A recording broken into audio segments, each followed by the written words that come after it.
Olá, seja muito bem-vindo. Eu sou o professor Vinícius Oliveira e presta atenção que é hora de aprender mais ciência. Vamos ao objeto de conhecimento da aula de hoje? A aula 22 tem como objeto de conhecimento a hereditariedade dos seres vivos, detalhamento, princípios da genética, hereditariedade e variabilidade do material genético, divisão celular e produção de gametas, mitose e meiose. Vamos agora para a nossa aula, então? Veja aqui comigo, eu tenho ao meu lado uma imagem com fotos de inúmeras pessoas. E por que existem pessoas tão diferentes? A primeira pergunta que eu trago junto dessas imagens. O que faz com que existam variações nas nossas características? Porque se você olhar, se você imaginar qualquer pessoa, um irmão seu, ele vai ser diferente, se não for um irmão gêmeo idêntico. Então, a maioria das pessoas, elas apresentarão diferenças na cor do cabelo, tonalidade da pele, formato do rosto e muitas outras características. Mas de onde que isso vem? Por que que isso aparece tanto nos seres humanos quanto em outros seres vivos de modo geral? Tá? Eu vou ampliar a imagem para vocês agora, então observe aí que realmente nós temos uma gama enorme de características, tá bom?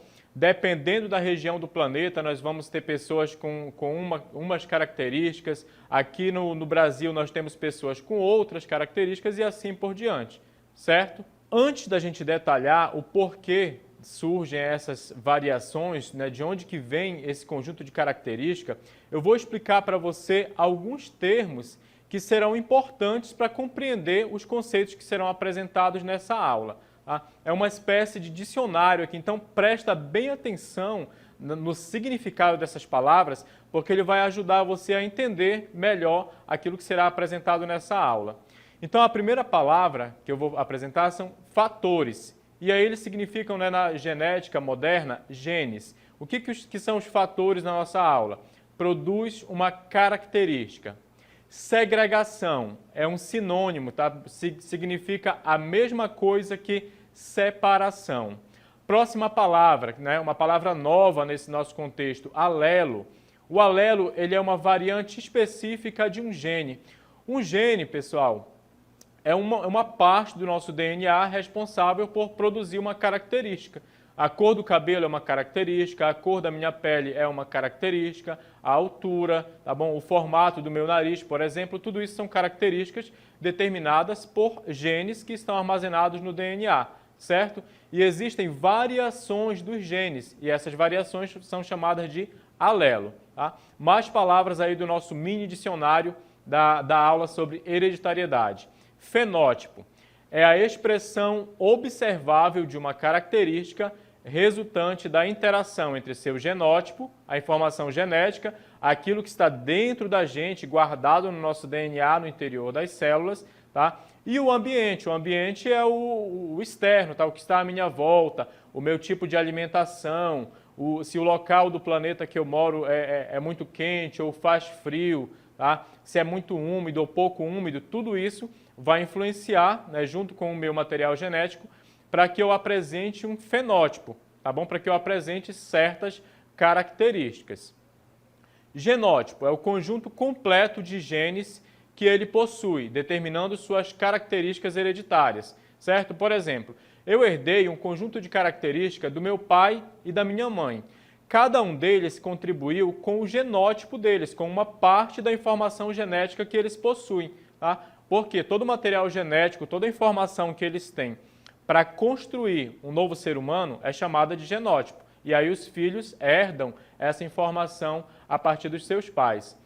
Cromossomos, a última palavra do nosso pequeno dicionário, são as estruturas que contêm o DNA. Ficam lá no núcleo das células e serão importantes para a parte de divisão celular da nossa aula. E um personagem importantíssimo da aula de hoje é o Gregor Mendel. Tá bom? Ele é considerado o pai da genética, o pai de uma ciência importantíssima desde os anos 1800. Gregor Mendel, que vocês já observam ele aqui do meu lado, ele segurando aí uma plantinha. Por que será que o Gregor Mendel gosta, está com uma planta? Será que ele trabalhou com isso? Será que ele era jardineiro? Tá? Gregor Mendel foi um monge austríaco que viveu no século XIX, tá? Professor, que anos que são o século XIX? São os anos 1800. E ele se formou, né, lá no monge, onde ele viveu a sua juventude, ele se formou em botânica. E com isso, ele se apropriou de conhecimentos que permitiram a ele fazer experimentos científicos, tá, muito avançados para aquele tempo, né? Ele conseguiu determinar situações, comportamentos de plantas, numa planta específica, a ervilha, né, a ervilha comum, que tem como nome científico Pisum sativum, tá bom?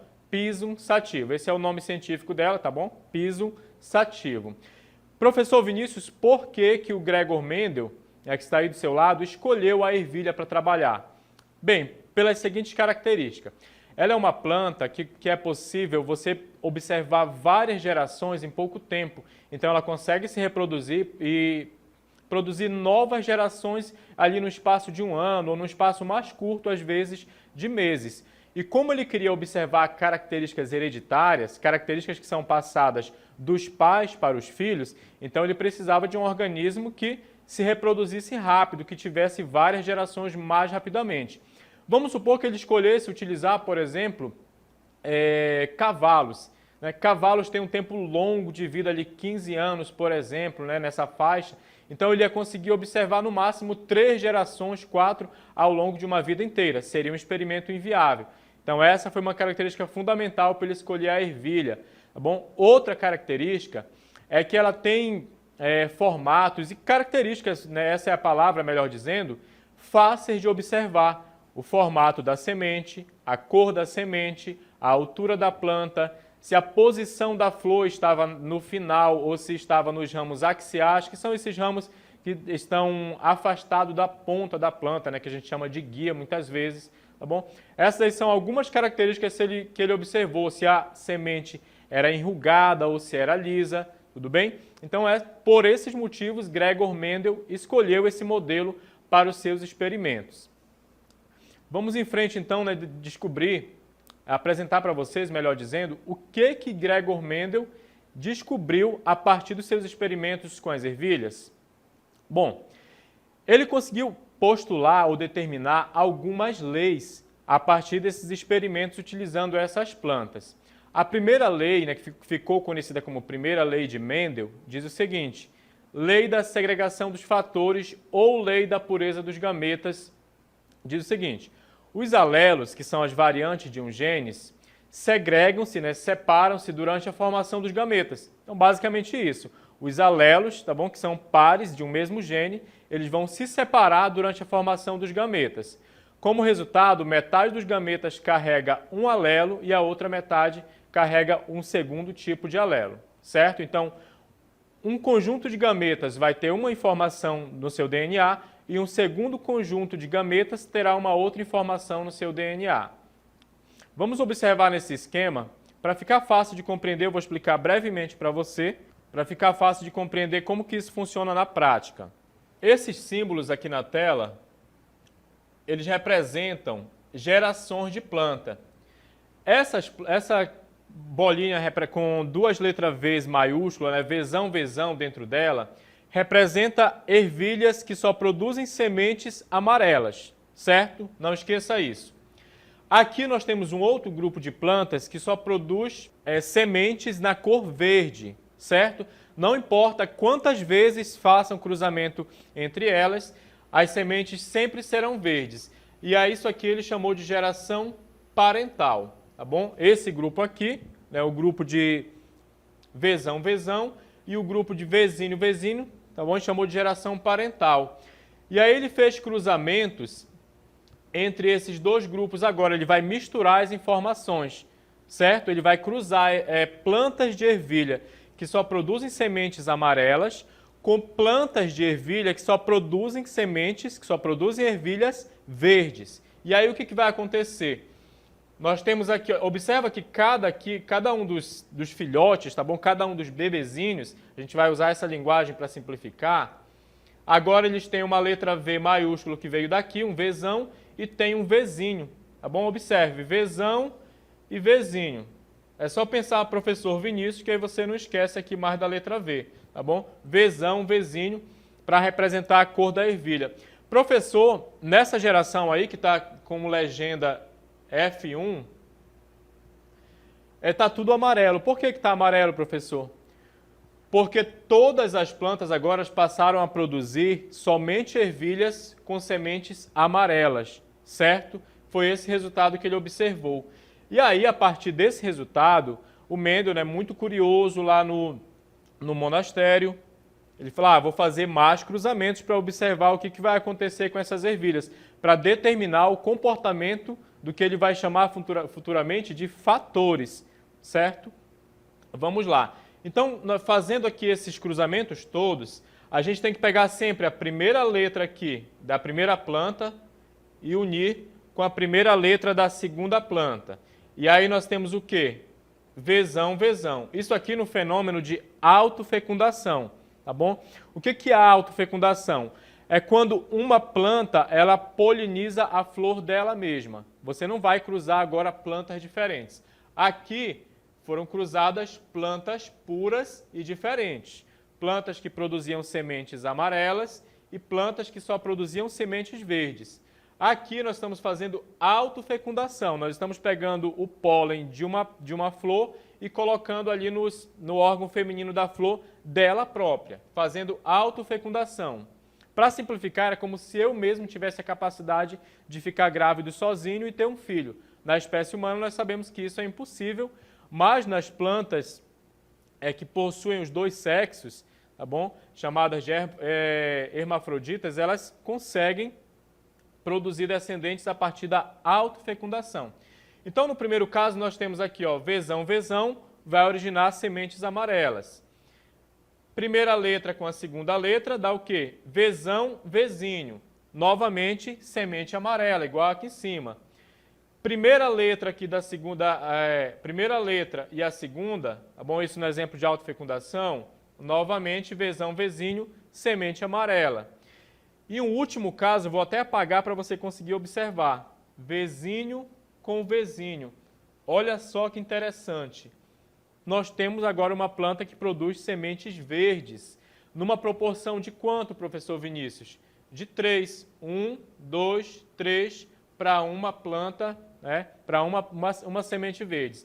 A cada 4 ervilhas que Gregor Mendel observava, uma tinha semente verde e as outras 3 tinham sementes amarelas.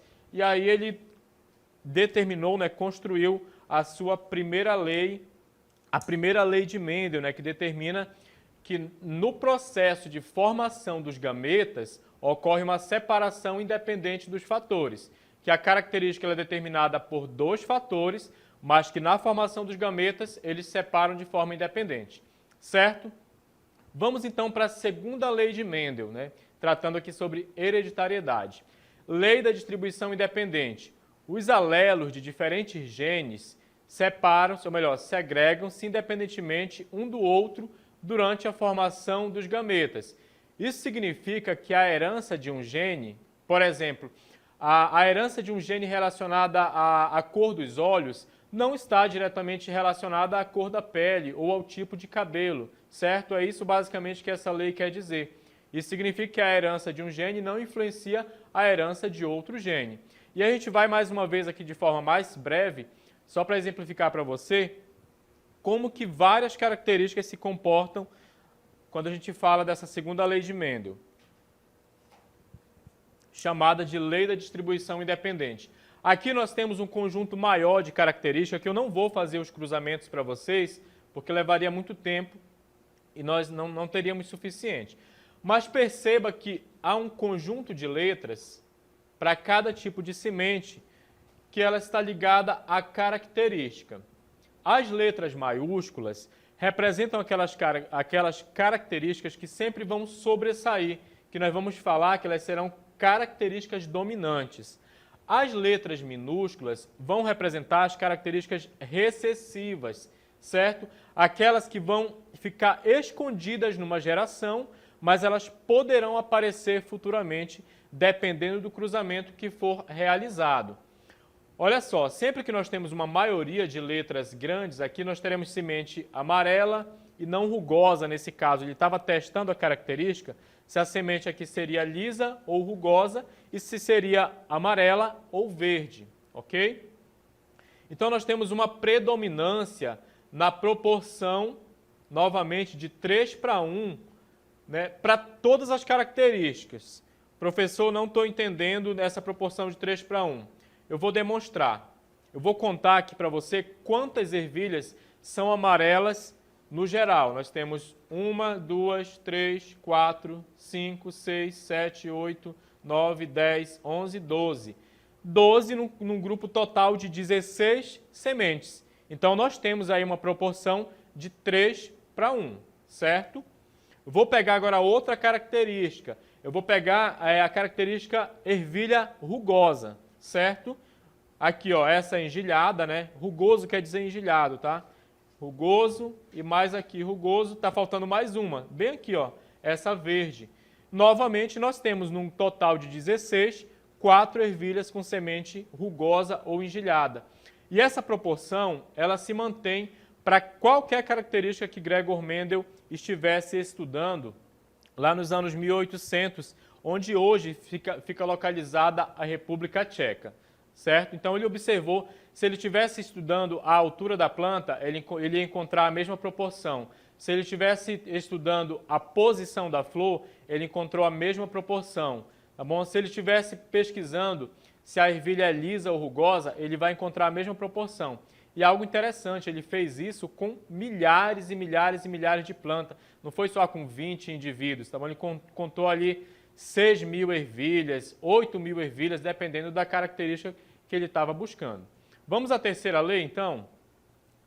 A terceira lei de Mendel diz o seguinte, é a lei da dominância. Em um par de alelos heterozigotos, ou seja, que vai ser formado por uma letra maiúscula e por uma letra minúscula, uma característica dominante e uma característica recessiva. Característica dominante é aquela que vai se sobressair, que vai sempre aparecer, né, mesmo que ela esteja representada só por um alelo, certo? Só por um par, só por um, né, elemento da informação genética. Um alelo pode se expressar totalmente, de forma dominante, e o outro pode ficar mascarado, que é o alelo recessivo, aquele que pode se esconder entre uma geração e outra, certo? E aí, a partir dessa terceira lei, a gente consegue determinar a taxa fenotípica. Eu acabei de demonstrar para vocês um pouco como que funciona essa taxa fenotípica, que é essa relação, né, da proporção de tanto de sementes ou característica, ou tamanho da planta, se vai ser uma planta baixa, uma planta alta, na geração resultante do experimento. Observe agora nessa cartela, novamente a taxa fenotípica. Nós temos aí, ó, 9 sementes amarelas. Por que que aparece? Professor Vinícius, por que que aparece? Ainda há pouco o senhor falou que era 4:16. Só que aqui nós estamos falando de uma característica dominante. A dominante aparece numa proporção muito maior, né? Apareceu aqui no total de 9:16. A característica recessiva, aquela que não vai se expressar quando tiver um alelo dominante no gameta, ela aparece em menor quantidade, aqui, ó, 3 num total de 16. A cor verde da ervilha, ela também é recessiva, e ela apareceu também aqui, ó, 3 num total de 16. A ervilha verde e rugosa é como se ela fosse duplamente recessiva, porque ela precisa de 4 letras, eu vou falar aqui 4 letras minúsculas para facilitar o entendimento, para poder aparecer uma ervilha rugosa e verde, certo? Enquanto que, por exemplo, se aparecer apenas uma letra Y maiúscula, já é suficiente para a ervilha ser amarela, certo?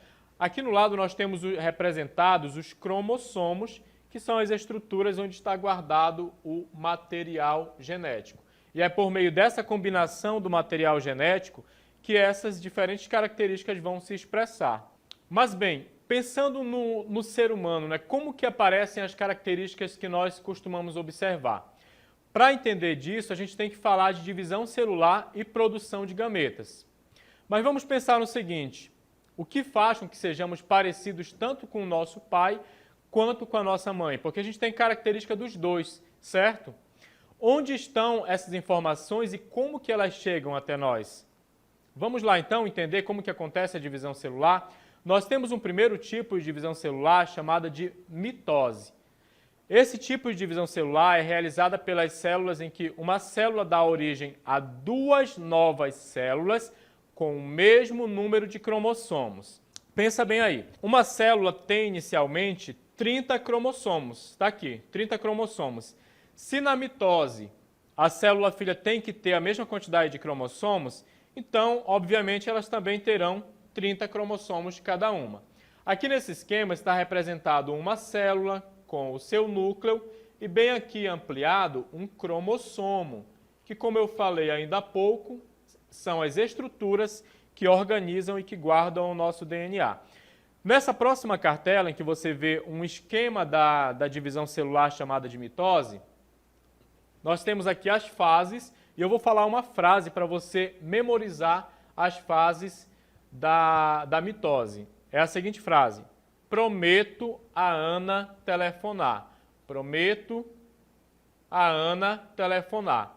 Prófase, metáfase, anáfase e telófase. Professor, não vou memorizar esses nomes. Não tem problema, foca no processo. Nós temos inicialmente uma célula com 2 cromossomos. Ocorre a replicação do DNA, o material genético, responsável pela transmissão das características hereditárias. Percebam que aqui duplicou. Nós temos agora 2 perninhas vermelhas e 2 azuis. E aqui a célula começou a formar 2 bolinhas novas, parece que ela quer se dividir. E é isso que acontece mesmo. Então aqui as partes do cromossomo dividiu em 2. E nós temos, por último, 2 células com um detalhe bem importante. Ela tem a mesma quantidade, vou circular aqui, a mesma quantidade de DNA, de cromossomos que a célula inicial. Então esse é o processo celular chamado de mitose. Onde é que ele acontece? Na renovação celular, no nosso crescimento, na cicatrização, na proliferação de células hepáticas, no crescimento do feto, e todos os processos de renovação e crescimento celular, a mitose vai estar envolvida, certo? Mais uma vez a frase para você não esquecer as fases da mitose. Prometo a Ana, vamos lá, prometo a Ana telefonar. Prófase, metáfase, anáfase, telófase. Próximo tipo de divisão celular é a meiose. Esse tipo aqui, o nome dele já é sugestivo, tá bom? Mas vamos entender para você compreender por que eu estou falando que ele é sugestivo. A meiose é o tipo de divisão celular que permite a redução da quantidade de cromossomos na formação dos gametas. A redução do número de cromossomos é um processo indispensável para o aumento da variabilidade genética. Por quê? Quando ocorre a redução da quantidade de cromossomos para a formação dos gametas, obrigatoriamente, para restabelecer essa quantidade de cromossomos, vai ter que ocorrer uma união, a somatória da quantidade de cromossomos do gameta masculino com os cromossomos do gameta feminino. Por exemplo, no nosso caso, eu herdei 23 cromossomos do meu pai e herdei também 23 cromossomos da minha mãe. Vamos agora entender também no esquema o funcionamento da meiose. Temos uma célula inicial com 2 cromossomos.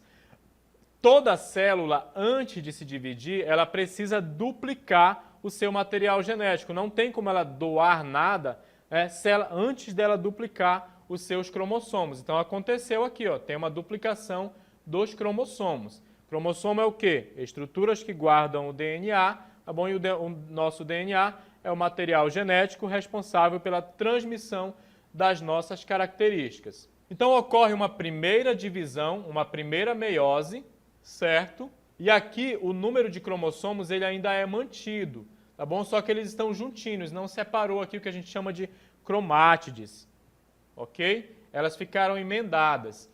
E aí vai acontecer uma segunda divisão meiótica. Agora sim que vai ficar metade, agora que vai acontecer a redução da quantidade de cromossomos. Eu vou tirar todos esses riscos para você compreender. Perceba que aqui nós temos 2 cromossomos, um vermelho e um azul. No final, nós temos 4 células, e não somente 2, nós temos 4, mas cada uma delas só tem metade do material genético da célula inicial, certo? Então, a meiose é o quê? É o processo de divisão celular responsável por gerar 4 células filhas com metade do material genético da célula parental, da célula mãe. Aqui ao meu lado você vê um esquema, uma representação, uma imagem em microscópio de uma célula real, né, sofrendo meiose. É um pouco mais difícil de visualizar, mas na prática, em laboratório, é essa visão que se tem, certo? Bom, mas qual o papel da divisão celular com a produção de gametas? Vamos conhecer agora? A gente tem o seguinte, a gente vai falar de 2 processos de divisão celular e formação de gametas. A espermatogênese, que é o processo de formação de gameta no homem, e a ovogênese ou oogênese, que é o processo de formação de gametas da mulher. Bem, para a formação de gameta no homem, né, nós temos o seguinte, uma primeira fase de proliferação. As células germinativas primordiais, elas estão localizadas bem aqui em cima, ó, nessa faixa, elas vão começar a se diferenciar por meio do quê? Por meio da mitose. E elas vão formar espermatogônias, que são essas células representadas nessa primeira camada. Depois, essas espermatogônias vão sofrer um crescimento e originam os espermatócitos primários. Está bem aqui o nome deles, estariam localizados mais ou menos nessa faixa.